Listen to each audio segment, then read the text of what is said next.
হঠাৎ নদীর মাছ একটা নদীর মাছ মনোযোগ সহকারে শুনি হঠাৎ করে ছেলে ভাই সেই মাছটারে ফিরে নিয়ে বাজারে যান। আবু বকর নবীকে দাওয়াত দিয়েছে, নবীকে মেহমানদারি করাবে। আবু বকর মাছ ক্রয় করার জন্য বাজারে গিয়েছে। আবু বকর ওই জমি থেকে মাছটা ক্রয় করে এনে বিবির হাতে দিয়েছে।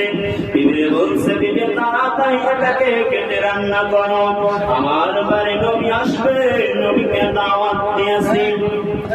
হযরত আবু বকরের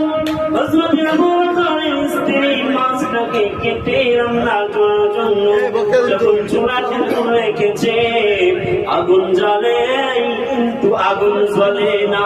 বারবার চেষ্টা করেছে, আগুন জ্বালাইতে পারে না। অবশেষে আবু বকরকে বলেছে, আমি বারবার আগুন জ্বালানোর জন্য চেষ্টা করি কিন্তু আগুন নিভে যায়। তারপর হযরতে আবু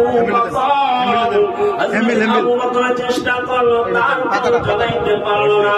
অবশেষে নবীকে জানালো, ইয়া রাসূলুল্লাহ, ইয়া হাবিবাল্লাহ, আপনার জন্য আমি বাজার থেকে মাছ ক্রয় করে এনেছি, আপনাকে খাওয়াবো, কিন্তু এই মাছ কেটে পাতিলে রেখে রান্না করার জন্য কিন্তু আগুন জ্বলে না।